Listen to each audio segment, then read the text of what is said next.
Bueno, continuando con nuestro libro de Asesinato en el campo de golf, vamos a continuar el capítulo número 5, que es la historia de Madame Renault. Encontramos a M. Hautet esperándonos en el vestíbulo, y todos procedimos a subir las escaleras juntos, con Francoisé a la cabeza para mostrarnos el camino. Poirot subió en zigzag, lo cual me desconcertó hasta que me susurró con una mueca: no es de extrañar que los sirvientes escucharan a M. Reynolds subir las escaleras. No hay una sola tabla que no cruja lo suficiente como para despertar a los muertos.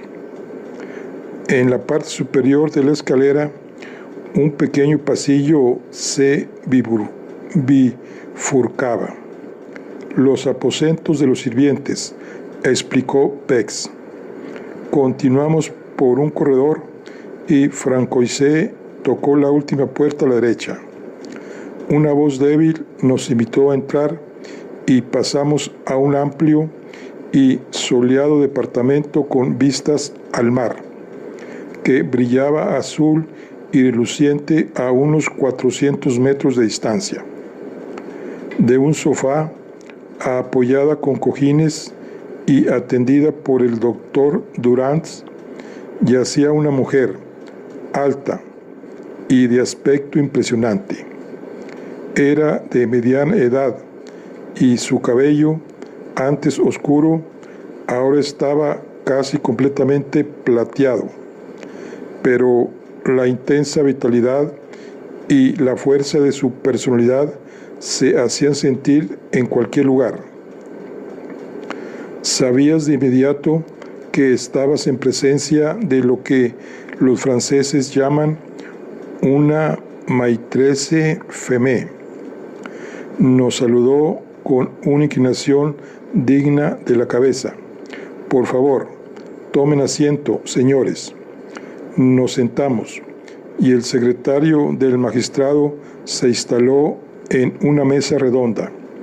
Espero, madame, comenzó M. Hautet, que no le cause demasiada angustia relatarnos lo ocurrido anoche. En absoluto, señor. Conozco el valor del tiempo si estos canallas asesinos van a ser capturados y castigados. Muy bien, madame. Le fatigaré menos, creo, si le hago preguntas y usted se limita a responderlas. ¿A qué hora se acostó anoche? A las 9:30, señor. Estaba cansada. ¿Y su esposo? Aproximadamente una hora después, supongo. Parecía perturbado, alterado de alguna manera. No más de lo habitual. ¿Qué pasó entonces? Dormimos. Me despertó una mano presionando mi boca. Intenté gritar, pero la mano me lo impidió. Había 2 hombres en la habitación. Ambos estaban enmascarados. ¿Puede describirlos, madame? Uno era muy alto y tenía una larga barba negra. El otro era bajo y robusto. Su barba era rojiza. Ambos llevaban sombreros calados hasta los ojos. Dijo el magistrado pensativamente. Demasiada barba, me temo. ¿Quiere decir que eran falsas? Sí, madame. Pero continúe con su relato. Fue el hombre bajo quien me sujetó. Me obligó a tragar un trapo y luego me ató de pies y manos. El otro hombre estaba de pie junto a mi esposo. Había tomado mi pequeño cortapapeles de la mesa de tocador y lo sostenía con la punta justo sobre su corazón. Cuando el hombre bajo terminó conmigo, se unió al otro y obligaron a mi esposo a levantarse y acompañarlos al vestidor contiguo. Estaba casi desmayada de terror, pero aún así escuché desesperadamente. Hablaban en un tono demasiado bajo para que yo pudiera oír lo que decían, pero reconocí el idioma, un español bastardo como el que se habla en algunas partes de Sudamérica. Parecían estar exigiendo algo de mi esposo, y pronto se enfurecieron y sus voces se elevaron un poco. Creo que el hombre alto está hablando. ¿Sabes lo que queremos?, dijo. El secreto. ¿Dónde está? No sé qué respondió mi esposo, pero el otro replicó con ferocidad. Mientes. Sabemos que lo tienes. ¿Dónde están tus llaves? Luego escuché sonidos de cajones siendo abiertos. Hay una caja fuerte en la pared del vestidor de mi esposo, donde siempre guarda una cantidad considerable de dinero en efectivo.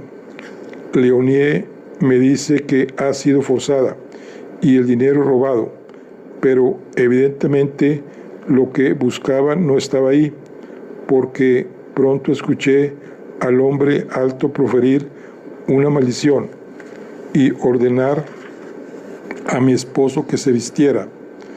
Poco después, creo que algún ruido en la casa debió molestarlos, porque apresuraron a mi esposo, medio vestido, hacia mi habitación. Perdón, interrumpió Poirot, pero ¿no hay otra salida del vestidor? No, señor, solo está la puerta que comunica con mi habitación. Empujaron a mi esposo a través de ella. El hombre bajo al frente y el hombre alto detrás de él, todavía con el puñal en la mano. Paul intentó librarse para venir a mí. Vi sus ojos angustiados. Volteó hacia sus captores. Debo hablar con ella, dijo. Luego, acercándose a la cama, dijo: Está bien, Eloísa, no tengas miedo. Regresaré antes del amanecer. Pero, aunque intentó que su voz sonara confiada, pude ver el terror en sus ojos. Luego lo sacaron a rastras de la habitación, y el hombre alto dijo: Un solo sonido y estás muerto, recuérdalo. Después de eso, continuó Madame Renault, debí desmayarme. Lo siguiente que recuerdo es a Leonie frotándome las muñecas y dándome brandy. Madame Renault, dijo el magistrado, ¿tenía alguna idea de qué buscaban los asesinos? Ninguna, señor. ¿Sabía que su esposo temía algo? Sí, había notado el cambio en él. ¿Hace cuánto tiempo fue eso? Madame Renault reflexionó. Hace 10 días, quizás. No más, posiblemente. Solo lo noté entonces. Le preguntó a su esposo sobre la causa. Una vez me evadió. Sin embargo, estaba convencida de que sufría una terrible ansiedad, pero como evidentemente deseaba ocultármelo, intenté fingir que no había notado nada. Sabía que había solicitado los servicios de un detective. ¿Un detective?, exclamó Madame Renault, muy sorprendida. Sí, este caballero, Monsieur Hércules Poirot. Poirot hizo una reverencia. Llegó hoy en respuesta a una llamada de su esposo, y sacando la carta escrita por M. Renault de su bolsillo, se la entregó a la señora. Ella la leyó con aparente asombro genuino. No tenía idea de esto. Evidentemente está plenamente consciente del peligro. Ahora, madame, le ruego que sea franca conmigo. ¿Hubo algún incidente en la vida pasada de su esposo en Sudamérica que pudiera arrojar luz sobre su asesinato? Madame Renault reflexionó profundamente, pero al final negó con la cabeza. No se me ocurre ninguno. Ciertamente mi esposo tenía muchos enemigos, personas a las que había superado de una manera u otra, pero no puedo pensar en ningún caso distintivo. No digo que no haya tal incidente, solo que no estoy al tanto de él.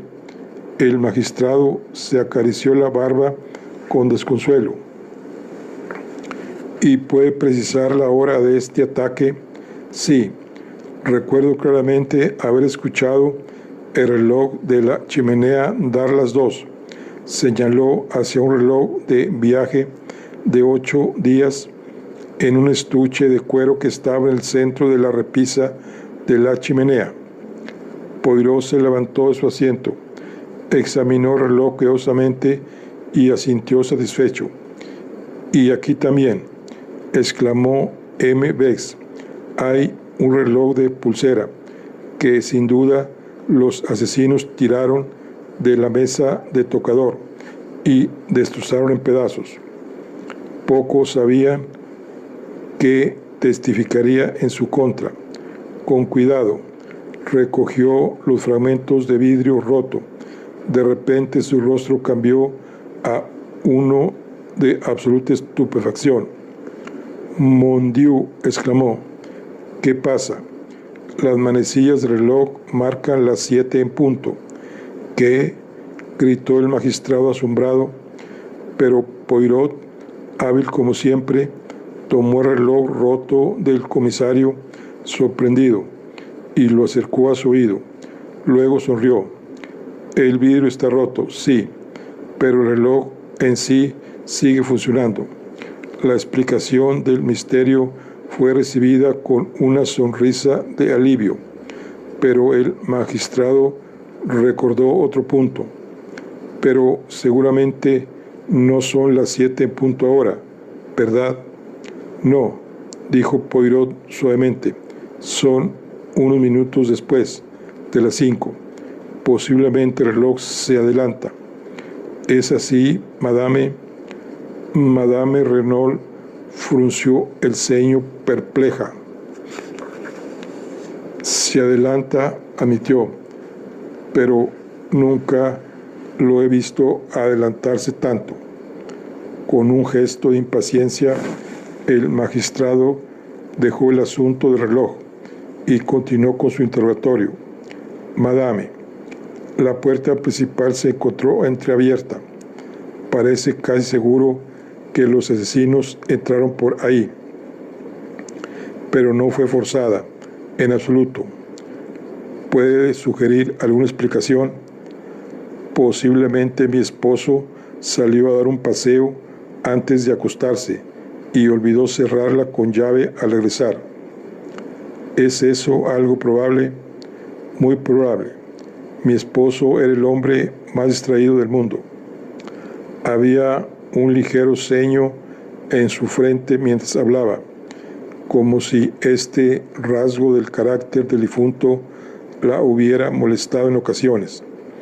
«Hay una inferencia que podríamos sacar», comentó el comisario de repente, «dado que los hombres insistieron en que Monsieur Renal se vistiera. Parece que el lugar al que lo llevaban, el lugar donde estaba oculto el secreto, quedaba a cierta distancia». El magistrado asintió. «Sí, lejos, pero no demasiado, ya que habló de regresar antes del amanecer». «¿A qué hora sale el último tren de la estación de Merlinville?», preguntó Poirot. «A las 11:50 en una dirección y a las 12:17 en la otra, pero es más probable que tuvieran un automóvil esperando». «Por supuesto», aceptó Poirot, luciendo algo desconcertado. «De hecho, esa podría ser una forma de rastrearlos», continuó el magistrado animándose. «Un automóvil con 2 extranjeros es bastante posible que haya sido notado. Ese es un excelente punto, Monsieur Bex». Sonrió para sí mismo y luego, volviéndose grave una vez más, le dijo a Madame Renault: «Hay otra pregunta. ¿Conoce a alguien el nombre Dubén?». «Dubén», repitió Madame Renault pensativamente. No por el momento. No puedo decir que lo conozca. Nunca he escuchado a su esposo mencionar a alguien con ese nombre. Nunca. ¿Conoce a alguien cuyo nombre de pila sea Bella? Observó a Madame Renault atentamente mientras hablaba, buscando sorprender cualquier señal de enojo o conciencia, pero ella simplemente negó con la cabeza de manera natural. Continuó con sus preguntas. ¿Sabe que su esposo recibió una visita anoche? Ahora vio que el rojo se elevaba ligeramente en sus mejillas, pero respondió con compostura. No.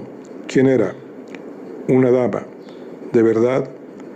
Pero por el momento el magistrado se contentó con no decir más. Parecía poco probable que Madame Dubreuil tuviera alguna conexión con el crimen, y estaba ansioso por no alterar más de lo necesario a Madame Renault. Hizo una señal al comisario y éste respondió con un asentimiento. Luego, levantándose, cruzó la habitación y regresó con el frasco de vidrio que habíamos visto en el cobertizo en la mano. De él sacó el puñal. Madame, dijo suavemente, ¿reconoce esto? Ella dio un pequeño grito. Sí, ese es mi pequeño puñal. Luego vio la punta manchada y retrocedió. Sus ojos se abrieron con horror. ¿Es eso sangre? Sí, madame. Su esposo fue asesinado con esta arma. La retiró rápidamente de la vista. ¿Está completamente segura de que era él que estaba en su mesa de tocar anoche? Oh, sí, fue un regalo de mi hijo. Estuvo en la Fuerza Aérea durante la guerra. Dijo que era mayor de lo que era. Había un toque de orgullo maternal en su voz. Esto fue hecho con un cable de un avión aerodinámico y me lo dio mi hijo como recuerdo de la guerra. Ya veo, madame. Eso nos lleva a otro asunto. Su hijo, ¿dónde está ahora? Es necesario que se le envíe un telegrama de inmediato. Jack está en camino a Buenos Aires. ¿Qué? Sí, mi esposo le envió un telegrama ayer. Lo había enviado a París por negocios, pero ayer descubrió que era necesario que procediera sin demora a Sudamérica. Había un barco saliendo de Cherburgo hacia Buenos Aires anoche y le envió un telegrama para que lo tomara. ¿Tiene algún conocimiento de cuál era el negocio en Buenos Aires? No, señor. No sé nada de su naturaleza, pero Buenos Aires no es el destino final de mi hijo. Iba a viajar por tierra desde ahí a Santiago. Y al unísono el magistrado y el comisario exclamaron: Santiago, otra vez Santiago. Fue en este momento cuando todos estábamos aturdidos por la mención de esa palabra que Poirot se acercó a Madame Renault. Estuvo de pie junto a la ventana como un hombre perdido en un sueño, y dudo que hubiera captado completamente lo que había pasado. Se detuvo junto a la señora con una reverencia. Perdón, madame, pero ¿puedo examinar sus muñecas? Aunque ligeramente sorprendida por la solicitud, Madame Renault se las extendió. Alrededor de cada una había una marca roja cruel donde las cuerdas habían mordido la carne. Mientras las examinaba, me pareció que un destello momentáneo de emoción que vi en sus ojos desapareció. Deben causarle mucho dolor, dijo, y una vez más pareció desconcertado, pero el magistrado hablaba emocionado. El joven Monsieur Renault debe ser contactado de inmediato por radio. Es vital que sepamos todo lo que pueda contarnos sobre este viaje a Santiago. Vaciló. Esperaba que estuviera cerca para ahorrarle dolor, madame. Hizo una pausa. Quiere decir, dijo ella en voz baja, la identificación del cuerpo de mi esposo. El magistrado inclinó la cabeza. Soy una mujer fuerte, señor. Puedo soportar todo lo que se me pida. Estoy lista ahora. Oh, mañana será bastante pronto, se lo aseguro. Prefiero terminar con esto, dijo en un tono bajo. Un espasmo de dolor cruzó su rostro. Si es tan amable de darme su brazo, doctor. El doctor se apresuró a acercarse. Se le colocó una capa sobre los hombros a Madame Renault y una lenta procesión bajó las escaleras. M.Bex se apresuró a abrir la puerta del cobertizo. En un minuto o dos, Madame Renault apareció en la puerta. Estaba muy pálida pero resuelta. Levantó la mano hacia su rostro. Un momento, señores, mientras me preparo. Apartó la mano y miró hacia el hombre muerto. Entonces el maravilloso autocontrol que la había sostenido hasta ese momento la abandonó. Paul, gritó, esposo mío, oh Dios, y desplomándose hacia adelante, cayó inconsciente al suelo. Al instante Poirot estaba a su lado. Levantó el párpado de su ojo, le tomó el pulso. Cuando se aseguró de que realmente se había desmayado, se apartó. Me agarró del brazo. Soy un imbécil, amigo mío. Si alguna vez hubo amor y dolor en la voz de una mujer, lo escuché entonces. Mi pequeña idea estaba completamente equivocada. Bien, debo comenzar de nuevo.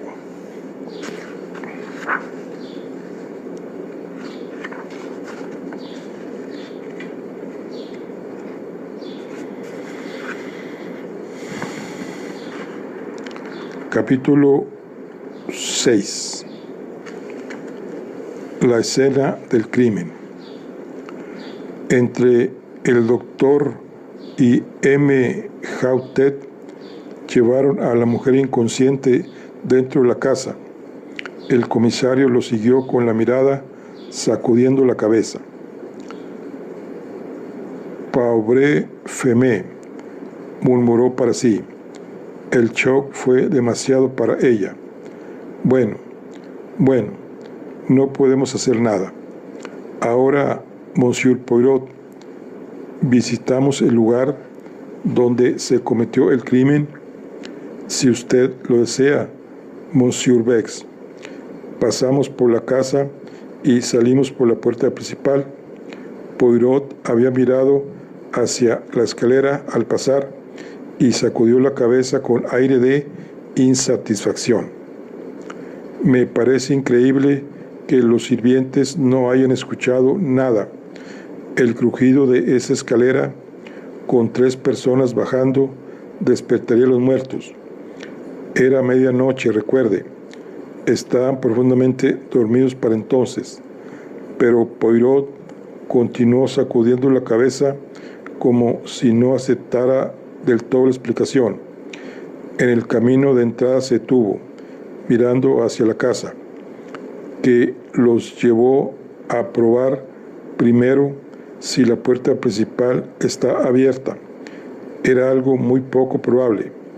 Era mucho más probable que intentaran forzar una ventana de inmediato, pero todas las ventanas de la planta baja están aseguradas con persianas de hierro, objetó el comisario. Poirot señaló una ventana en el primer piso. Esa es la ventana del dormitorio del que acabamos de salir. ¿No es así? Y mire, hay un árbol por el que sería muy fácil trepar. Posiblemente, admitió el otro, pero no podrían haberlo hecho sin dejar huellas en el lecho de flores.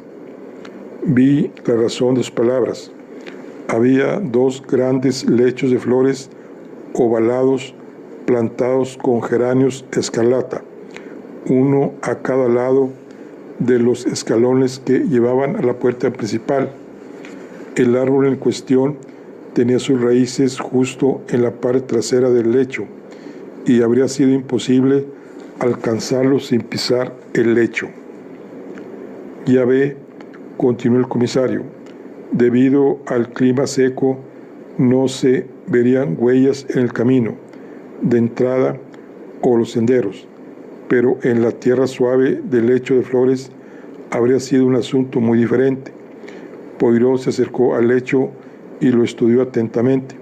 Como Bex había dicho, la tierra estaba perfectamente lisa, no había ninguna hendidura en ella. Poirot asintió, como si estuviera convencido, y nos alejamos, pero de repente se lanzó hacia adelante y comenzó a examinar el otro lecho de flores. Monsieur Bex llamó: «Mire aquí hay muchas huellas para usted».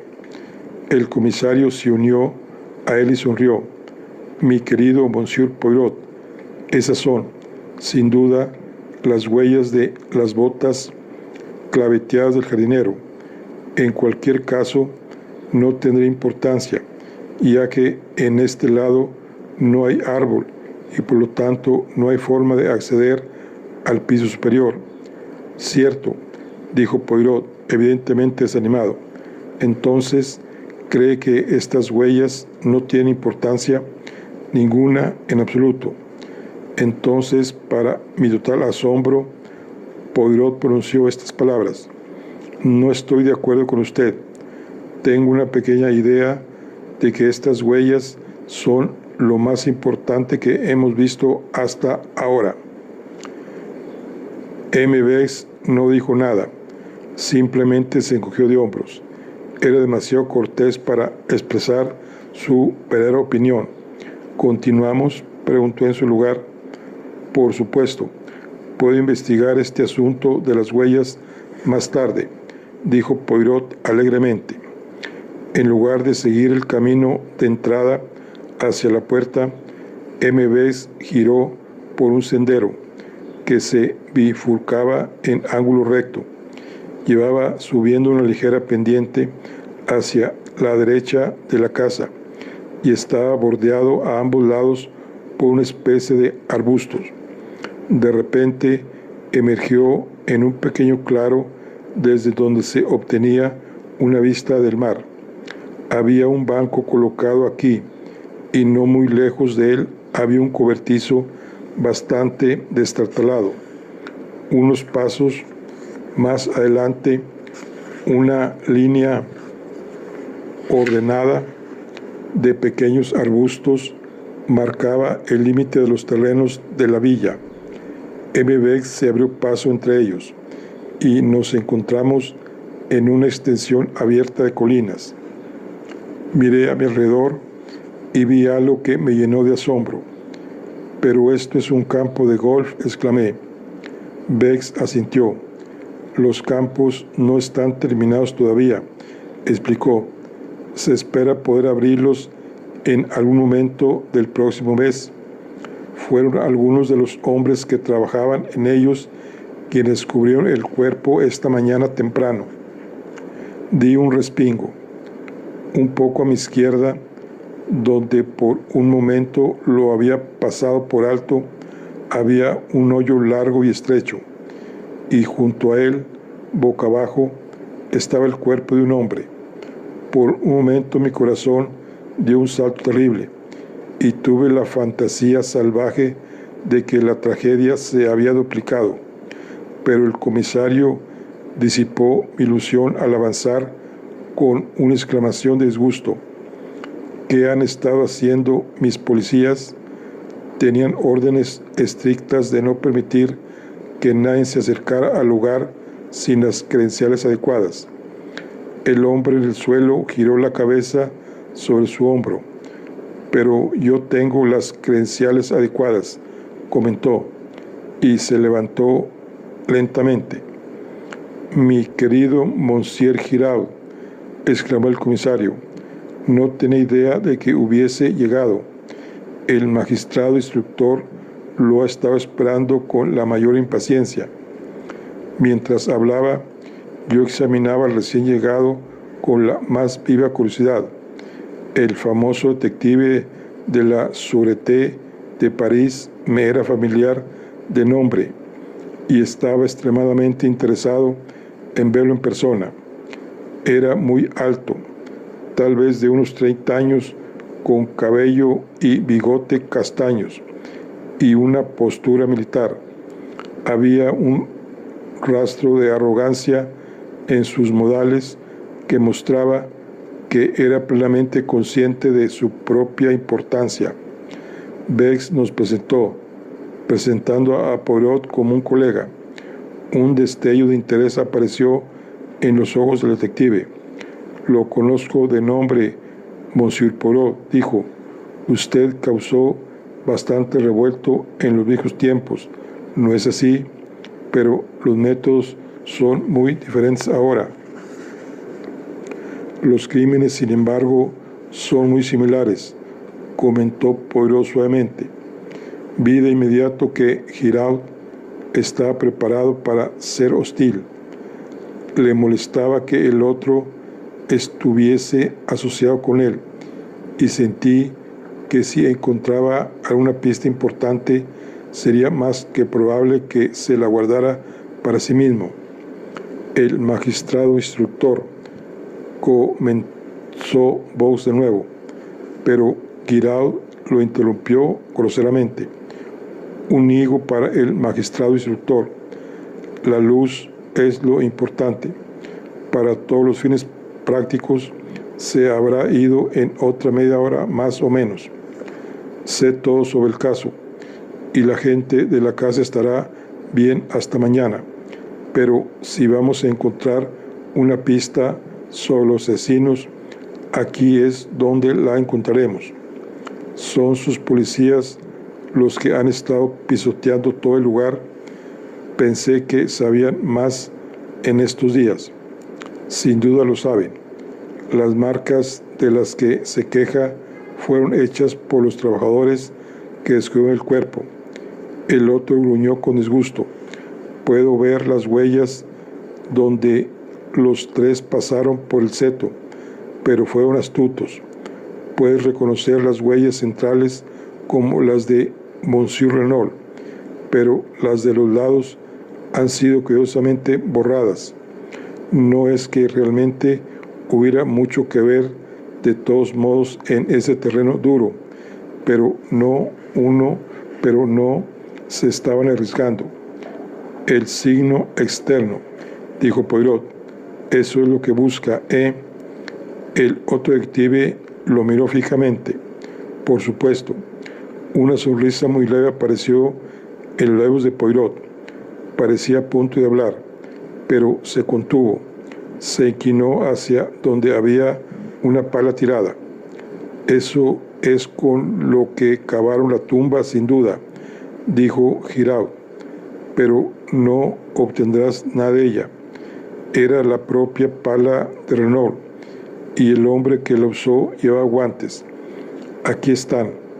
Hizo un gesto con el pie hacia donde yacían dos guantes manchados de tierra. «Y también son de Renault, o al menos de su jardinero. Les digo, los hombres que llevaban a cabo este crimen no se estaban arriesgando. El hombre fue apuñalado con su propia daga y habría sido enterrado con su propia pala.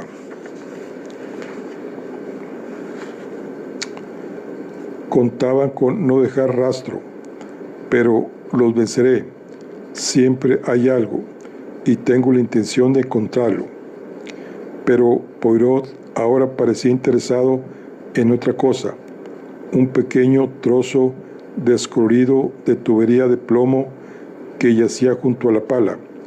Lo tocó delicadamente con el dedo. «¿Y esto también pertenece al hombre asesinado?», preguntó.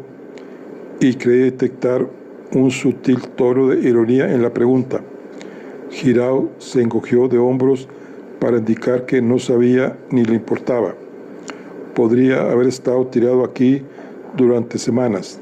De todos modos, no me interesa. Yo, por el contrario, lo encuentro muy interesante, dijo Poirot dulcemente.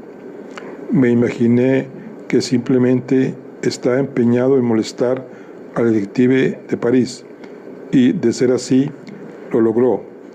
El otro se alejó groseramente, comentando que no tenía tiempo que perder, y agachándose reanudó su minuciosa búsqueda del suelo. Mientras tanto, Poirot, como si se le hubiera ocurrido una idea repentina, retrocedió sobre el límite y probó la puerta del pequeño cobertizo. No está cerrado, dijo Giraud por encima del hombro, pero es solo un lugar donde el jardinero guarda su basura. La pala no vino de ahí, sino del cobertizo de herramientas cerca de la casa. Maravilloso, murmuró Mr. Bex, extasiado. Ha estado aquí solo media hora y ya lo sabe todo. ¡Qué hombre! Sin duda, Giraud es el mejor detective vivo hoy en día. Aunque me desagradaba profundamente el detective, no pude evitar estar secretamente impresionado. La eficiencia parecía irradiar del hombre. No podía evitar sentir que hasta ahora Poirot no se había distinguido mucho y eso me molestaba. Parecía estar dirigiendo su atención a todo tipo de puntos tontos y pueriles que no tenían nada que ver con el caso. De hecho, en este momento, de repente preguntó: Monsieur Bex, dígame por favor, ¿cuál es el significado de esta línea encalada que se extiende alrededor de la tumba? ¿Es un dispositivo de la policía? No, Monsieur Poirot, es un asunto del campo de golf. Indica que aquí habrá un búnker, como ustedes lo llaman. ¿Un búnker? Poirot volteó hacia mí.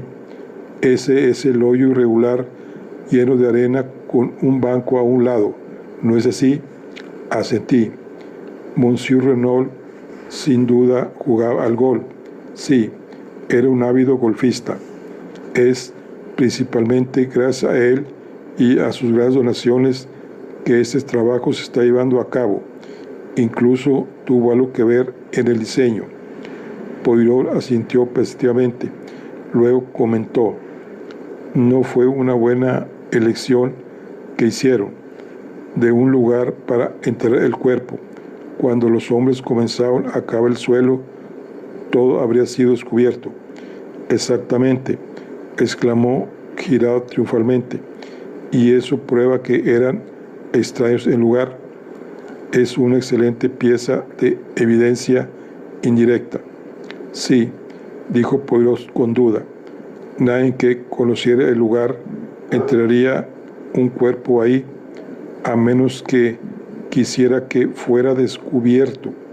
Y eso es claramente absurdo, ¿no es así? Giraud ni siquiera se molestó en responder.